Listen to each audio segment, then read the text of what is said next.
간단하게 들었는데 질판에 있는 것대로 성령의 그 자기 계시와 주의 이런 부분을 가지고 한번 살펴볼까 그럽니다.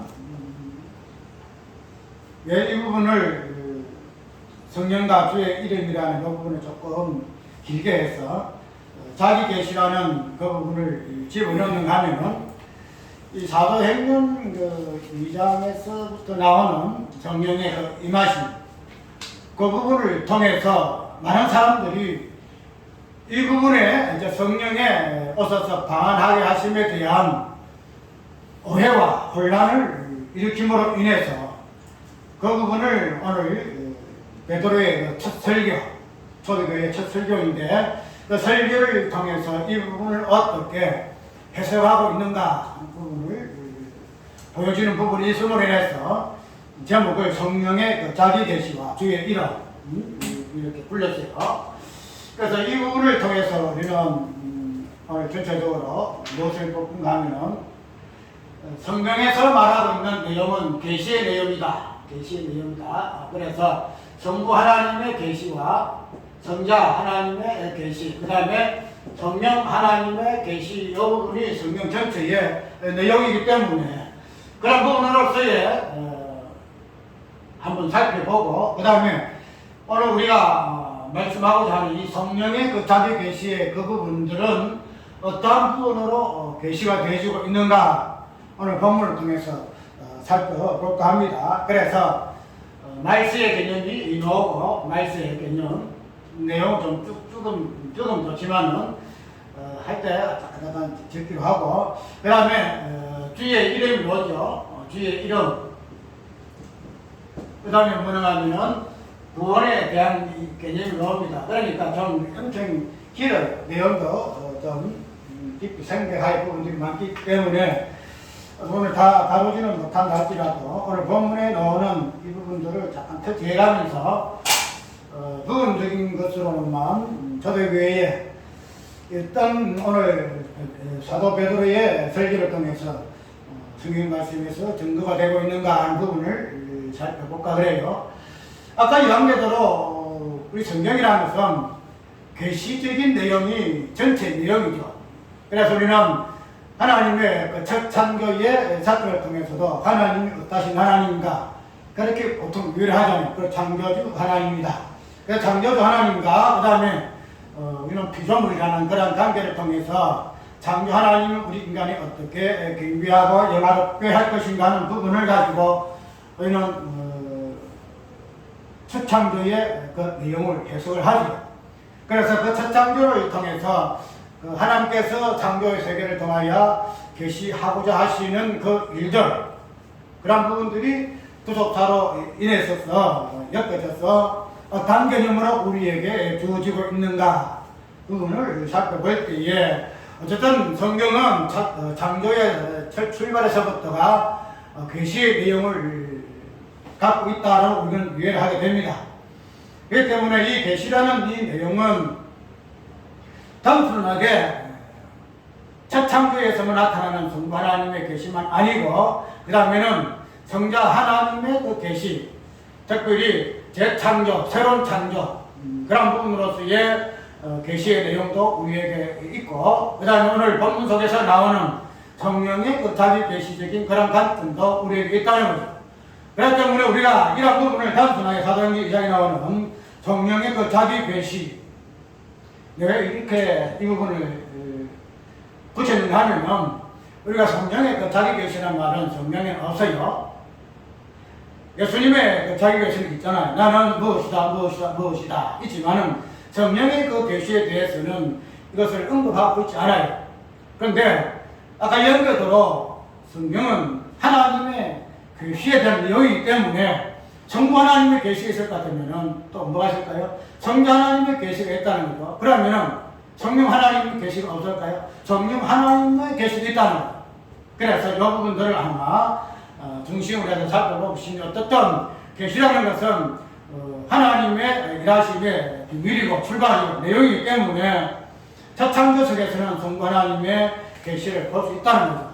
그런데 하나님께서는 당신이 일을 하시기 전에 무엇을 통해서 자신을 계시하신가 하면 이름을 통해서 계시하셨다라고 이해를 하면 된답니다.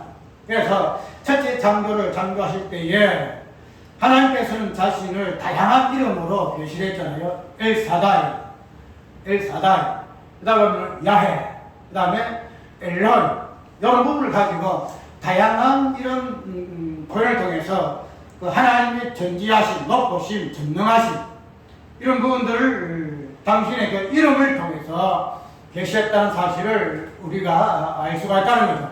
그래서 이름을 통해서 계시된 하나님의 그 본질이 창조의 행위를 통해서, 창조의 내용을 통해서, 그 사건을 통해서 하나하나 풀어주고 하나님의 이름의 본질이 무엇인가 하는 부분들이 그러한 내용들을 통하여 계시되어지는 것들이 첫 창조의 사건의 의미가 된다는 것을 우리가 알 수 있고, 이런 부분들이 부사적인 관점에서는 하나님의 그 나라, 특별히 천국의 개념들, 예수님께서 그 부분들을 우리에게 자주 설명하신, 말씀하신 그런 내용들을 우리에게 당신의 이름으로부터 사건화된 창조된 행위의 부분들을 우리에게 이야기하고 있다는 사실을 알 것 같으면은 우리가 이런 단순하게 정부 하나님의 계시의 내용만 우리가 이해를 하고 그것만 거짓 것이 아니라 아까 이야기해서 하나님은 삼일체 하나님이시기 때문에 그런 부분으로서 우리가 계시의 내용을 이해를 해 보아야 한다는 것.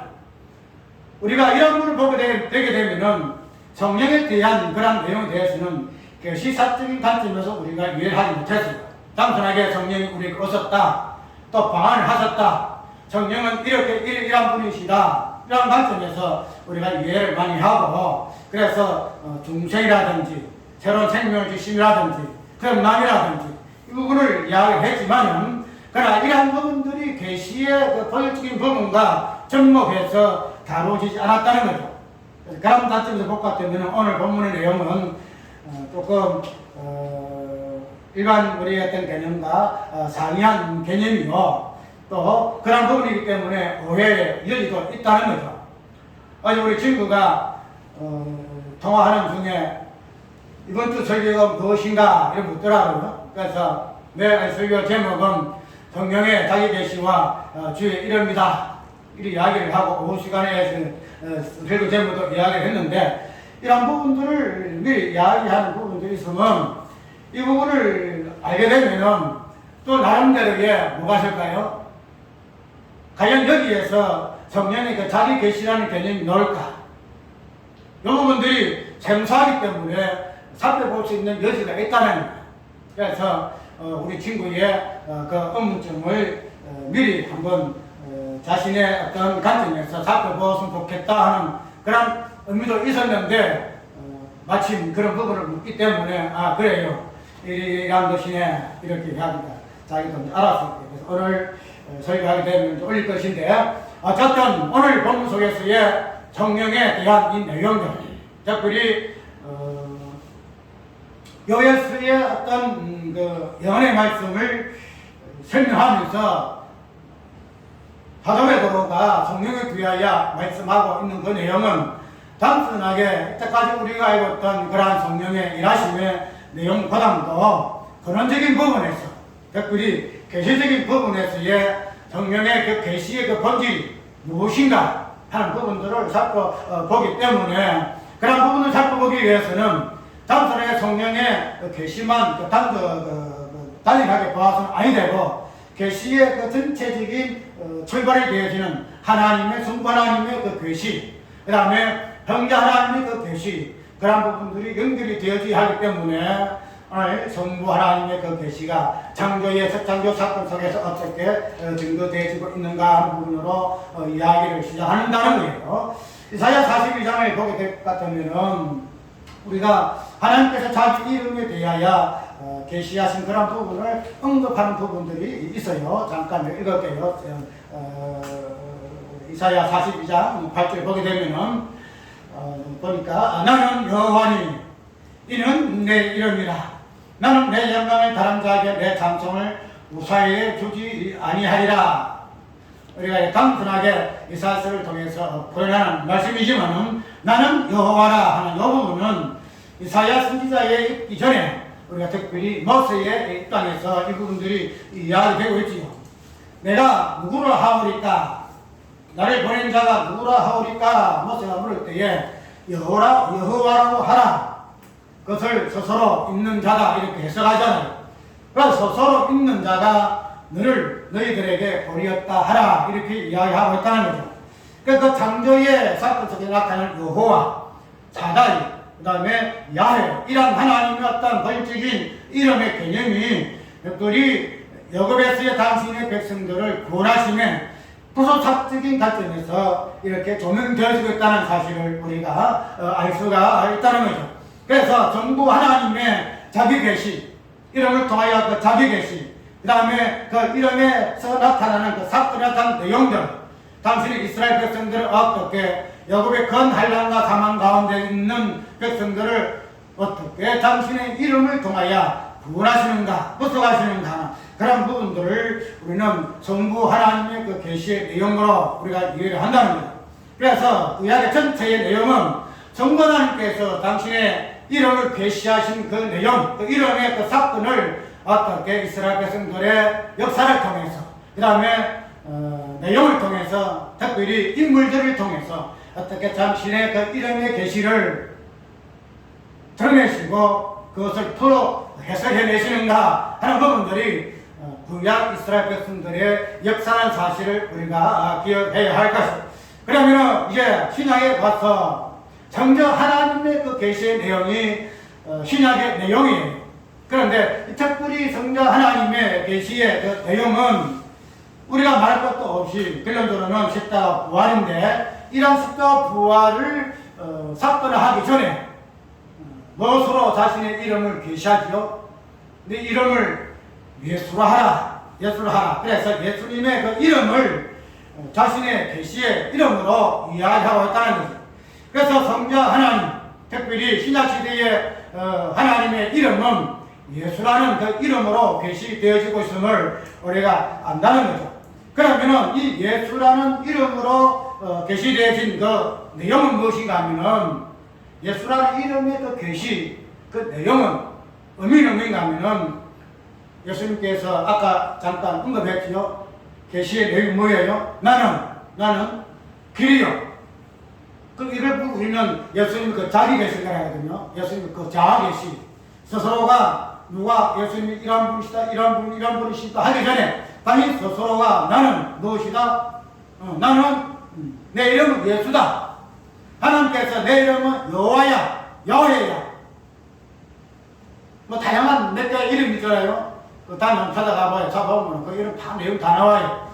그런 부분을 계시해서 당신이 구약의 어떤 모든 내용, 이스라엘 백성들의 역사를 통해서 그 부분을 증가하신 그런 하나님께서 이제는 정자 하나님으로 오셔서 당신의 이름을 나는 예수야 이렇게 이야기하고 계시한다는 거죠. 그럼 이 예수라는 이 계시의 그 어떤 부분들이 무엇으로? 나는 길이다, 나는 길이다, 나는 무엇이다? 나는 진리다, 나는 생명이다. 그 다음 우리가 당연히 나는 하늘에서 내려온 생명의 떡이다. 나는 목마름을 일으키지 않은, 목마름을 해결하는 생수다. 다양하게 성경에서, 신약에서 예수님의 그 자기 계시가 당신이 나는 무엇이다 라고 어떤 부분을 지적해서 개념을 툭 끄집어내서 이야기함도 있겠지만은, 당신이 모든 어떤 3, 3년의 그 사역의 내용을 통해서 예수는 나는 예수야 하는 어떤 자기 계시의 어떤 사건화된 내용들을 우리가 살펴볼 수 있다는 거죠.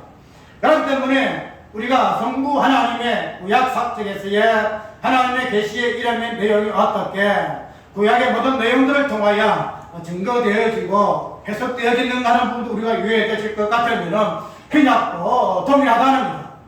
성자 하나님의 이름 예수가 과연 그 이름의 예수에 걸맞게 어떠한 것으로 계시되어지고 어떠한 것으로 이 부분들이 해석되어지고 이런 것들이 사건화되어져서 내용이 되어져서 하나하나 어떤 의미로서 우리에게 주어졌는가 하는 부분들로 신약 성경은 이야기되어지고 있다는 거죠.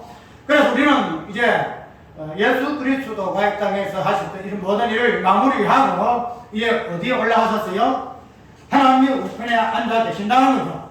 그렇기 때문에 이제는 성부 하나님, 성자 하나님의 계시의 내용에 이어서 당연히 우리가 살펴보아야 할 부분이 성자 하나님이 어떠신 분이신가? 어떠신 분? 이 부분을 우리가 계시라는 어떤 개념을 통해서 접근을 해야 한다는 거예요. 왜냐하면 계시라는 것은 모든 것들이 성부 하나님도 그렇고 성자 하나님도 그렇고 하나님의 그 약속들, 그 언약들, 그 부분들로 우리가 결론되지잖아요. 그렇기 때문에 성자 하나님, 그 성령 하나님의 그 계시의 그 내용도 본질적으로는 그 하나님의 그 구속사의 어떤 결말로 우리가 이끌어져 가야 할 그런 내용이지만은 그런 부분들이 어떠한 내용들로 그런 부분들로 계시가 되어지고 풀어지고 그 다음에 그것들이 사건화 되어지고 결론화 되어지는 하는 이 부분들이 오늘 우리가 본문을 통해서 살펴보아야 할 내용이라는 거예요. 자, 그러면은 아까 이야기한 것대로 성부 하나님은 또 성자 하나님은 분명히 이름이라는 이러한 행사를 통해서 계시가 되어지잖아요. 성부 하나님은 다른 자체로 여호와, 성자 하나님은 예수, 여호를 통해서 계시가 되어졌다는 거죠. 그런데 성령 하나님에 대해서는 자기 스스로가 어떻게 해요? 나는 무엇이다 이렇게 이야기를 잘 안 해요. 누가 그 부분을 이야기합니까? 오늘 본문을 보게 되면은 하나님이 가라사대 내가 내 영으로 이렇게 이야기한다는 거죠. 그리고 우리가 또 저 뒤에 보게 되면은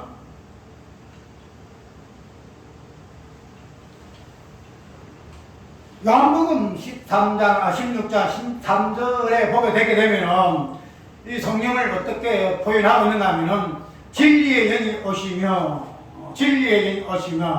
그래서 성령을 다양하게 하나님의 어떤 관점에서 성부 하나님의 그 관점에서 그 다음에 성자 하나님의 그 관점에서 이 부분이 표현되어지고 서술이 되어져요. 단독적으로 성령께서는 나는 이러이러한 자야, 내 이름은 이런 이름이 있어, 이런 뜻이 없다는 거죠. 그래서 이 부분을 보게 되면은 좀 특이해요. 분명히 대놓기는 주의 이름이라는 개념이 나오는데 계시라는 것은 이름을 통해서 계시가 되어지고 내용이 드러나게 되어지는데 그런데 성령께서는 자기 이름이 없다는 거죠. 특별히 성령이라는 성부와 성자와 성령이라는 이 관점에서만 성령의 어떤 부분이 드러나지 성령 하나님께서 성부 하나님께서 내 이름이 이것이야, 성자 하나님께서 내 이름이 이것이야 이렇게 이야기하지 아니한다는 성령 하나님은 내 이름은 이것이야 이렇게 아니한다는 거죠. 그런 부분을 통해서 우리가 살펴보아야 할 것은 성령 하나님은 어떻게 표현되지요? 어떤 이름이라는 이런 개념으로 실천적인 개념으로 표현되지 않아요. 왜냐하면 이름은 실천적인 개념 속에서만 주어지는 명사이기 때문에 왜냐하면 누구 이름으로 하게 되면 이 사람이 실체야, 맞죠? 실존이야. 하나의 어떤 없어진 부산적인 개념이 아니고 하나의 인격화된 개념 속에서만 붙여지는 것이 이름이라는 명사이기 때문에 성부 하나님은 분명히 그런 부분을 실존하신 분이잖아요. 성자 하나님도 분명히 그 부분에서 실존하신 하나님이시다는 거. 그런데 성령 하나님께서만이 실존적인 관점에서의 이름이 붙여지지 아니한다는 거예요. 왜 그럴까? 그래서 그런 부분을 우리가 살펴보기 전에 성령 하나님에 대해서는 다양하게 표현되어지고 있는데 특별히 예수님께서 구약에도 아까 이야기했던 여호와의 영이라든지 분명히 구약 성경에는 성령의 일하시는 다양한 모습들이 보여져요. 또 하나님께서 그 부분을 서술하시고 보여주시고 계시하는 그런 의미 깊은 내용도 많아요. 이를 다 찾아보지 못하지만은 특별히 우리 예수님께서 성령을 어떻게 묘사하시는가 하면은 그냥 성령이라 이야기하시면 이름이 없다고 이야기했지만 그러면 그 이름이라는 그 부분들이 어떻게 드러나는가 우리가 니고데모가 와서 천국에 대해서 이야기하잖아요. 거듭남을 이야기할 때에 예수께서 거듭남을 이야기할 때에 어떻게 해야 해요? 거듭남은 뭐라고 했죠? 물과 성령으로. 그래서 뭐 다양한 표현들이 많지만은 어쨌든 성령을 표현하기로는 물과 성령으로, 또 특별히 사도행전에서 나오는 것은 뭐로 또 표현되고 있지요? 바람으로, 그 다음에 불로 이렇게 표현되어지고 있다는 거죠. 그러므로 인해서 우리는 단순하게 이러한 어떤 추상적인 개념으로, 맞죠? 어떤 실존적인 인격화된 개념이 아니라 수상적인 어떤 사회의 개념 속에서 성령의 이름들이 드러난다는 사실로 우리가 유해되어져야 한다는 거죠. 그러니까 우리는 성령은 인격적인 그런 부분들이 아니다. 그래서 우리는 그 부분에서 인격적인 그 이름이 부여되어진 것이 아니다. 이렇게 해서 알야 된다는 거죠. 왜냐하면 사도행전에서 나오는 이 성령, 특별히 성령 하나님은 성부 하나님과 동일한 하나님이시고 성자 하나님과 동일한 하나님이시기 때문에 그분도 이름이 있다는 겁니다. 그분의 중심적인 이름은 성령이라는 이름이에요. 그런데 아까 이야기대로 성부와 성자의 어떤 그 이름은 분명히 예수라는 이름으로, 여호와라는 이름으로 주어졌다는 겁니다. 그런데 그런 부분이 여기에서는 빠져있다는 거죠. 왜 그러할까? 그런 이름이 어떤 명사 개념으로 주어지지 아니해서나 그 명사라는 그 이름의 어떤 영향력, 그 나타난 어떤 일하심, 그 부분들이 아까 이야기대로 바람으로, 물로, 그 다음에 불로 다양한 모습으로 이렇게 표현되어지고 설명되어지고 있음을 우리가 알 수가 있다는 거죠. 그러면은 왜 이 부분이 그러한 것으로 성령의 이름이 이렇게 증거되어지고 계시되어지고 있는가? 단순하게 성령 이름이 단순하게 딱 있으면 좋겠지. 성령 하나님도 내 이름은 무엇이야? 이렇게 명사적인 관점에서 이야기를 했으면은 그렇구나 해서 좀 이해하기 쉬운데, 그런 이름이 없음으로 말미암아 우리 성령 하나님에 대하여서의 관점이 계시사적인 관점에서 보지 아니하고 무엇으로 단순하게 물리적인 관점에서 추상적인 개념 속에서만 이해가 되어지는 부분이 없지 않아 있었다는 거죠. 왜냐하면 아까 이야기대로 하나님의 계시라는 것은 이름으로 통해서만이 주어지는, 또 부여되어지는, 설명되어지는 부분이 있기 때문에 우리가 성령의 이름이 없음으로 말미암아 우리가 계시사적인 관점에서 성령이 있던 일하신 그 부분들을 우리가 좀 단순하게 유의했다는 사실을 보게 되어진다는 거죠. 그렇기 때문에 그런 부분에서 우리가 아까 성령을 묘사하기로는 바람으로, 불로, 그 다음에 물로 이렇게 접수를 함으로 해서 그런 관점에서 성령의 일하심만 보아서 부분적인 성령에 대한 이해에 그쳤다는 사실을 우리가 먼저 인정해야 할 것이죠. 그러면은 왜 성령께서 이런 부분에서 아까 이야기대로 내 이름 이것이다라고 정확하게 이야기하지 아니했는가 하면 분명히 이유가 있어요. 왜 이렇게 아니었을까? 아까 이야기대로 이름이라는 것은 명사란 개입니다. 명사고 그 다음에 뭐예요? 실존적인 어떤 인격적이랄까 실존이랄까 존재론적인 관점에서만 부여되는 명사잖아요. 지금 사람이라는 그 실존을 통해서만이 정선입니다. 영원이다. 대호다. 뭐 이렇게 경험입니다. 이렇게 붙인다는 거죠. 그런데 왜 이름이 없을까 하는 부분은 이유가 있다는 거죠. 성령께서 당신의 이름이 계시되어지는 부분이 무엇인가 하면 그회예요. 그회가 성령의 이름이 계시되어지는 이름이에요. 그회가. 왜냐하면 이제는 성부 하나님, 성자 하나님의 모든 것들이 끝나고 성령 하나님께서 일하셔야 한다는 거죠. 그러면 성령 하나님께서 일하시기 위해서는 당신의 이름이 정하여져야 되고, 그 다음에 이 이름이 정하여진 그 의미에 있어서 계시가 되어지고, 그러면 이 계시의 그 내용이 풀어진다는 거죠. 그럼으로 인해서 이런 부분을 이루기 위해서 성령은 이 땅에 오신 그 자체가 어떻게 오셨어요? 성자 하나님은 당신의 어떤 실존적인 그런 모습을 딱 가졌어요. 말씀이 육신이 되어 우리가 같은 모습으로 오셨다는 거죠. 그러면 성령이 이 땅에 오셔야 하는데 성령이 실존적인 그러한 존재로서 이 땅에 오실 수 없다는 거죠. 예, 하나님 영이시기 때문에. 그런데 아까 연계대로 성령도 하나님이시고 그 하나님은 또 이름이 있어야 되고 이름이 있어야 그 이름에 계시된 내용이 풀어지기 때문에 성령 하나님도 이름이 있어야 한다는 거예요.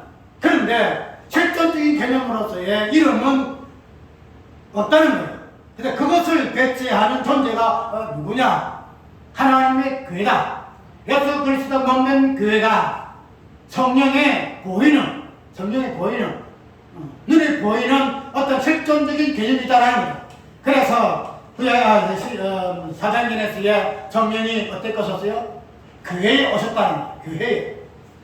12사도들의 머리 위에 왔다는 거예요. 500여 보이는 성도들의 머리 위에 왔다는 거예요. 왜? 이 몸된 교회로 실존으로 있고 이 땅에 오셨다는 거예요. 그러면은 성령의 이름이 무엇으로 지을까요? 우리가 성령 이름 뭐를 지을까? 다양한 게 있지만은 오늘 사도행전에서 나오는 전체적인 흐름은 예수 그리스도의 몸된 교회라는 거죠. 예수 그리스도 몸, 예수 그리스도 그 교회, 그것이 예수 그리스도의 이름이라는 사실을 우리가 볼 수가 있다는 거죠. 우리는 이 부분에서 성령 하나님의 그 이름이 실존으로 이 땅에 아직까지 존재하고 있는 몸된 교회에 주셨다는 사실을 우리가 기억해야 할 것인데, 그런데 이러한 하나님의 성령 하나님의 그 계시의 그 내용들이 우리가 아까 성만 하나님도 여호와라는 그 이름이 계시되어지고 그 이름이 어떻게 사건화되어진 그런 부분들로 우리의 구약 역사를 다 보았잖아요. 성자 하나님의 예수라는 그 이름의 계시가 어떻게 진리요 생명이요 하나님의 떡이요 하나님의 산떡이요 이런 부분으로 역사되어지고 사건화되어졌다는 것을 우리가 이해를 했잖아요. 그러면은 이제 우리는 성령 하나님의 이름이 부여된 이 교회에, 그러면은 성령 하나님께서 당신의 이름이 부여된 이 교회를 통해서 무엇이 드러나야 한다? 몸된 교회에 드러난 성령의 그 이름의 내용들이, 그 어떤 의미들이, 그 내용들이 이제 하나하나 풀어지고 해석되어지고 착분화되어져야 한다는 사실로 우리는 이해가 되어져야 한다는 거예요.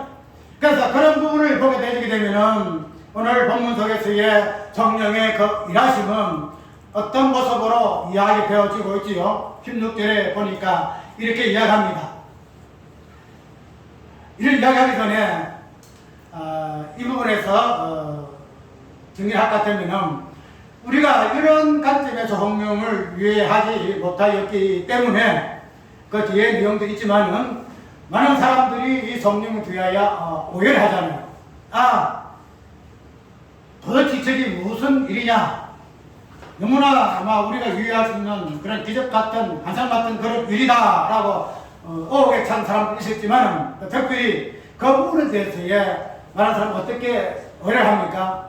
술이 차였다. 술 취한 그러한 의미에서의 성령의 그 어떤 나타나심을 이해했다는 거죠. 그러므로 우리가 성령 하나님에 대해서의 올바른 이해가 없이는 이렇게 혼란을 일으킬 수밖에 없고 우왕좌왕할 수밖에 없고, 그로 인해서 결론적인 부분에서는 그 성령 하나님의 그 일하심을 대적할 수밖에 없게 되어진다는 결론이 이룰 수 있다는 거죠. 왜냐하면 예수님의 이름에 대한 그 내용을, 예수님이 길이시다, 진리시다, 하나님 영생이시다, 하늘의 그 생대로 생명의 떡이시다, 그런 부분을 온전히 이해하지 못하기 때문에 어떻게 됐죠? 내 살을 먹고 내 피를 마셔야만이 영원한 생명을 얻는다라고 이해할 때에 많은 사람들이 우리가 똑같은 사람인데 자기의 살을 주어서 우리에게 먹게 하면 자기의 피를 주어서 우리에게 마실 수 있겠느냐? 도저히 이해할 수가 없다. 저 미친놈이야. 그래서 마지막에 어떻게 됐죠? 십자가에 죽이잖아요.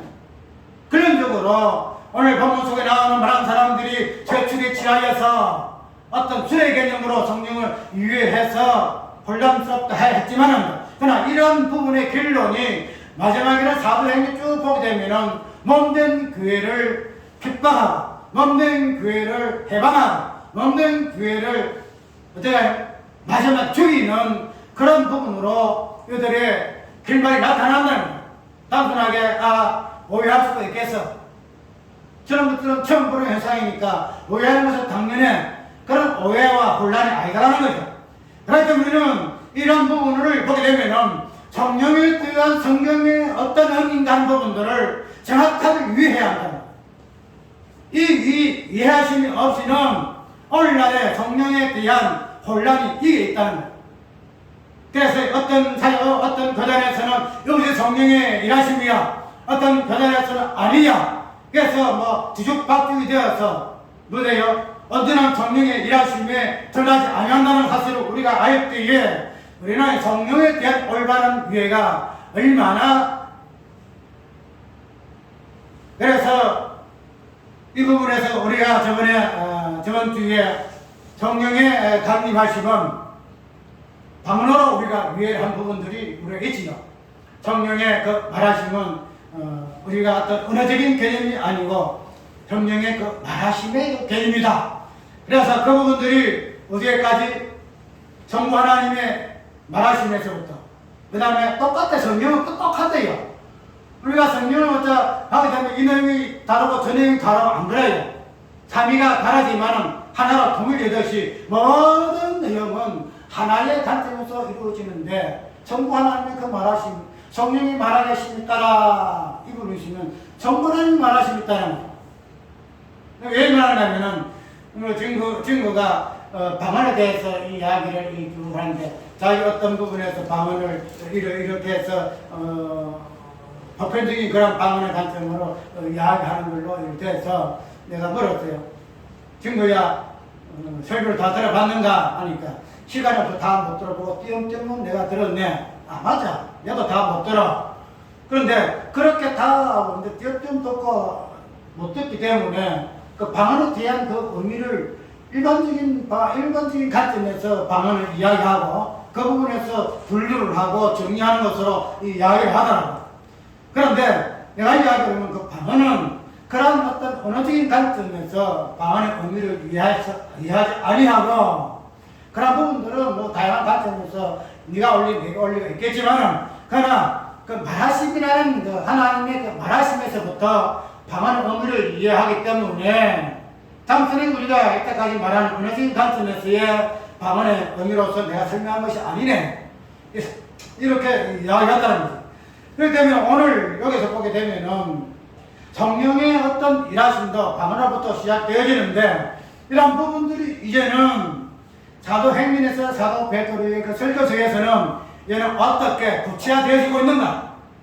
말씀이 방언으로 주어졌는데, 그런 말씀이 주어지는 이런 부분에서 성령께서 그 이름을 그 이름답게, 그 이름에 걸맞게 어떤 모습으로 일을 하시는가?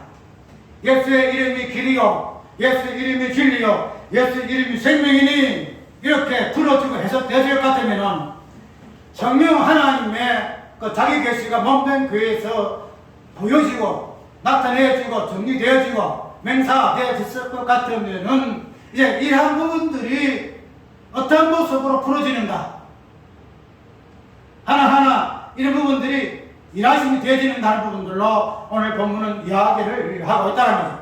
그래서 우리는 성령의 어떤 부분을 깊이 있게 통찰해 보아야 할 것인데, 우리가 이때 시간 다 못 달라요. 다 못 들었는데 오늘 본문 속에 나오는 부분만 자꾸 터치를 해나갑니다. 자, 17절에 하나님이 가라사대 말지에 내가 내 영으로 모든 육체에게 부어주리니 너희의 자녀들은 예언할 것이요, 이렇게 이야기하고 있죠. 너희의 젊은이들은 한상을 볼 것이요, 그 다음에 너희의 늙은이들은 꿀을 꾸리라, 이렇게 이야기한다는 거죠. 오늘 특별히 본문 속에서의 성령의 그 일하심은 어떠한 관점에서 설명되어지고 있는가 하면은 보니까 예언의 개념으로 설명되어지는 거죠. 예언은 너희의 자녀들은 예언을 할 것이다. 그 다음에 어떤 관점 속에서의 일하심이 표현되어지고 있는가 하면은 젊은이들은 환상을 볼 것이다. 그래서 예언과 환상, 그 다음에 너희 늙은이들은 꿈을 꾸리라 하는 관점에서 성령의 그 일하심의 내용들이 설명되어지고 표현되어지고 있다는 사실을 우리가 알 수가 있다는 거죠. 단순하게 성령을 바람으로, 성령의 그 물로, 성령의 불로 이렇게 보여되어지고 있는 그런 성령의 그 일하심이 오늘 사도행전 2장에 특별히 베드로의 설교 속에서는 성령이 어떻게 역사하시느냐, 예언의 말씀으로, 그 다음에 어떻게 환상의 어떤 내용으로, 그 다음에 꿈이라는 그 내용으로 우리에게 역사하고 있음을 이야기하고 있다는 거예요. 우리는 사도행전 2장에 나타나는 성령의 그 일하심의 어떤 방편들, 그 모습들을 어떻게 이해해야 하는가 하면은 예언으로 이해해야, 예언으로 이해해야 되고, 그 다음에 무엇으로? 환상으로 이해해야 한다는 거예요. 무엇으로? 꿈으로 이해를 해야 한다는 거예요.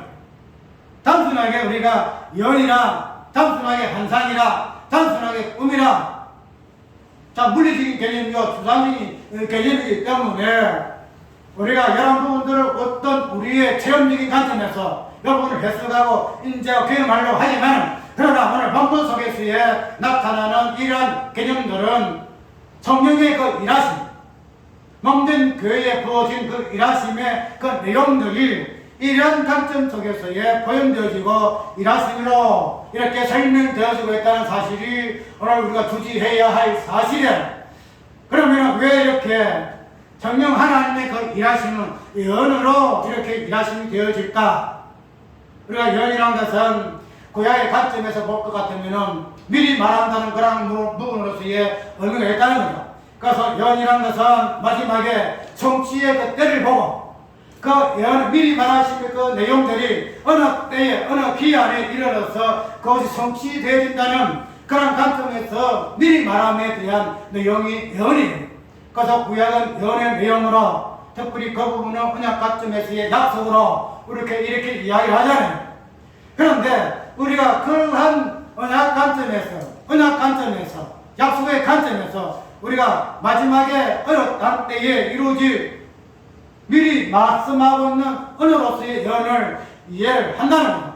그런데 우리가 이 부분을 쭉 보게 되게 되면은 예언이라는 것은 단순하게 어떤 미래에 이루어질 그 어떤 의미의 내용들을 미리 말하는 그런 관점에서 우리가 살펴보아야 할 것은 맞아요. 그런데 우리가 이런 부분들이 특별히 예언이라는, 특별히 또 오늘 여기서 보게 되면은 성령이 말세에 부어졌다 하는 그런 의미에서 이 부분을 살펴볼 것 같으면은 단순하게 그때 말씀이 주어진 그 시점에서 또 말세에 있다는 그 시점 어떤 시간 관점에서 보게 되면은 어떤 예언의 의미가 말세적인 성취적인 관점으로 해석되어지고 성취되어지는 것은 분명히 있다는 거죠. 그런데 우리가 왜 하나님께서 구약의 어떤 개념들을 예언이라는 그런 의미를 포함해서 당신의 백성들에게, 특별히 아브라함에게, 우리가 아브라함은 언약의 시작이라 이렇게 보통 이야기하잖아요. 아담도 있고 노아도 있고 있어요. 그런데 그런 부분들을 이제 우리는 구체화된 이스라엘 백성들의 어떤 출발에서 보게 되면은 아브라함이라는 이 인물 속에서의 하나님께서 약속의 의미를 볼 수가 있다는 거죠. 그런데 왜 하나님께서 아브라함에게 약속하신 이 약속의 그 내용이 예언이 되어질까? 그 예언의 관점에서 우리가 이해를 할까? 약속의 관점으로 우리가 이해를 하게 되어질까? 분명히 예언이라는 것은 그 시대의 그 내용을 담고 있지 않아요. 왜냐하면 예언이라는 것은 뒤에 이루어질 내용에 대해서의 내용을 이야기하고 있기 때문에 그때 그 시대의 언어로서 이해를 할 수 있는 것이고 말해 줄 수 있는 그러한 의미가 있는 것은 아니다 이 말이에요. 뭐라고 이야기하게 되면은 그때의 그 시대는 지금 우리 현재의 시대에 볼까 하면 현재가 아니라는 거죠. 어렵죠. 말세라는 이 부분을 보게 되게 되면은 그 시대의, 아브라함의 그 시대는 말세가 아니라는 거야. 말세가 아니기 때문에 말세에 이루어질 일을 예언을 할 수밖에 없다는 거야. 그러니까 그때 당시 그 예언은 그때 당시의 시대적인 배경에서는 해석할 수가 없어요. 이해할 수가 없다는 거죠. 그렇기 때문에 이 예언이라는 말은 그때 당시의 모든 그 언어의 수단이라든가 언어의 그 의미라든가 그 내용이라든가 그것을 확준하고자 하는 모든 그 부분들을 뭐랄까요? 깨버려요. 언어가 있어야 이해가 되어지고 언어가 있어야 소통할 수 있잖아요. 서로 주고받을 수가 있잖아요. 그래서 우리는 바벨탑을 보게 되면은 사람들이 모여서 언어가 같으니까 그냥 이렇게 서로가 뭐 하나님의 이름을 내자, 우리 이름을 내자 이렇게 올라가잖아요. 하나님께서 언어를 혼란시키잖아요. 그렇기 때문에 그때 당시에도 언어라는 것이 있어야 소통 가능한데 그 하나님의 약속과 하나님의 언약의 관점에서 볼 것 같으면은 그 시대의 그 상황에서의 언어 자체는 아무 의미가 없다는 거예요. 그 자체로서는 하나님의 약속을 이해할 수가 없고 하나님의 언약을 이해할 수가 없다는 거죠. 특별히 아브라함에게 주어진 약속의 내용이 되어지는 그 이삭이라는 이름 자체를 이해할 수가 없다는 거죠. 그래서 예언이라는 것은 그때 당시의 어떤 내용으로 그들이 소통하는 그런 언어로서 비유로서 이야기하고 설명되어지는 내용일 같으면은 예언이 필요 없겠죠. 그런데 그들의 일상적인 언어로서는 하나님의 약속하신 그 언약, 그 약속, 그 복의 내용을 이해하고 그것을 받아들이고 깨닫고 그래서 서로가 전달하고 교통하고 소통할 수 있는 그런 때가 아니기 때문에 하나님께서 무엇으로 그때 당시에 말씀으로 주지 아니하시고 미리 뒤에 이루어질 예언의 말씀으로 주어졌다는 사실로 우리가 이해를 할 수가 있다는 거죠. 그렇게 되면 이 예언이라는 것은 뭐라요? 과거와 현재와 미래의 모든 것들을 통합하는 그런 의미에서의 성령의 예언의 내용이 있다는 거예요. 어려워요. 어렵지만 이런 부분들 좀 차를 붙여서 한번 깊이 있게 묵상해보고 연구를 해보아요. 여기서 예언이라는 것은 우리 현재 시대의 언어의 어떤 설명을 통해서 가지고는 하나님께서 우리에게 주신 약속의 내용을 이해할 수 없기 때문에 근본적으로서는 하나님께서 바빌론의 어떤 그 시대에서의 그 언어를 혼잡게 했던 그런 의미에 될 수가 있다는 거예요. 예언을 한 이유가 거기다는 거예요. 예언이 만약에 그냥 일반적인 그들이 이해할 수 있는 언어로 이해할 수 있는 약속의 내용을 이용할 수 있는 언어로서 서로 교통할 수 있는 그런 언어일 것 같으면은 예언이 아니고 그냥 그 시대에 이렇게 말씀하셨을 거예요. 그러나 그런 것들은 그 시대의 현재적인 개념을 뛰어넘어서 시간 그 다음에 공간의 어떤 뛰어넘는 포괄적인 개념을 같이 포함하고 있는 내용이기 때문에 예언이 예언될 수밖에 없다는 거예요. 그러므로 우리는 오늘 성령께서 이렇게 예언의 모습으로 주어졌다는 이 부분은 현재의 우리가 말하고 있는 언어, 우리가 서로가 주고받는 그 내용의 같은 기호들, 이런 부분들을 뭐랄까요? 완전히 깨버려요. 너희들의 말로는 너희들의 어떤 의미로서 전달하는 이 방편을 가지고서는 뭐 할 수가 없다? 성령 하나님의 일하심을 이해할 수가 없다는 거예요. 오직 무엇으로? 예언이라는 그러한 방편을 통해서 이 부분이 드러나야 하기 때문에 성령께서는 무엇으로 말씀하신다? 예언으로 말씀하신다는 거예요.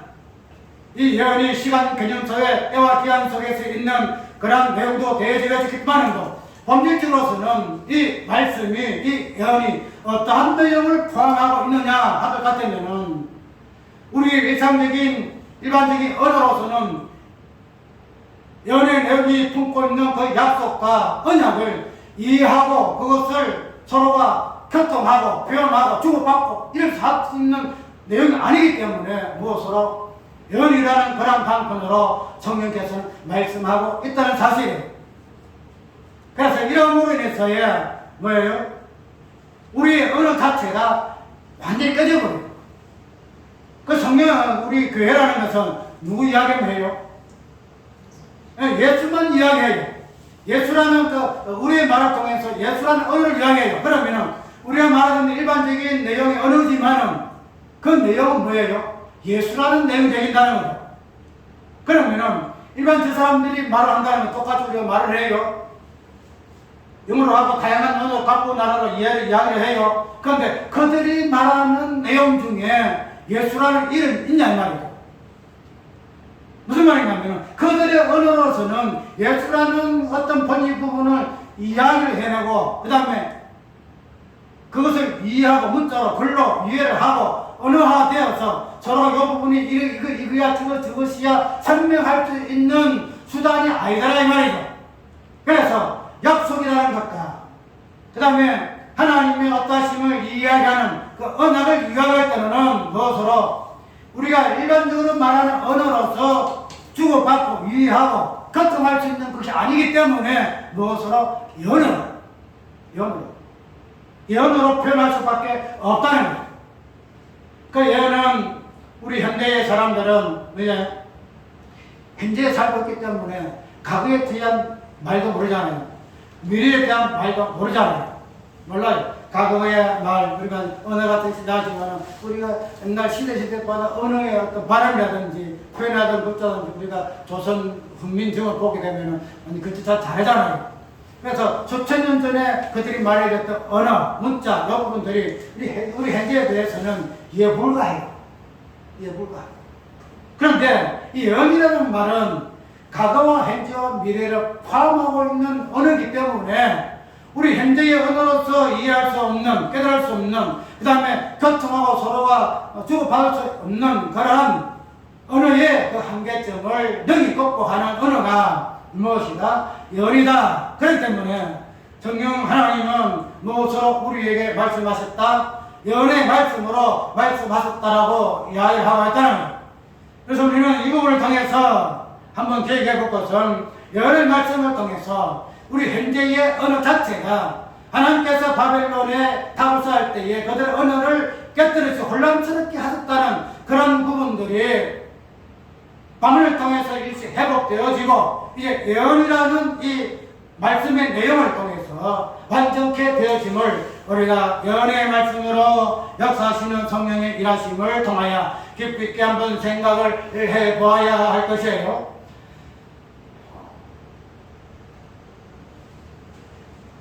자, 마치고 이제 오후 시간에도 비슷한 그런 내용이기 때문에 이어서 이 부분 한번 살펴보고 시간이 많이 지냈네요.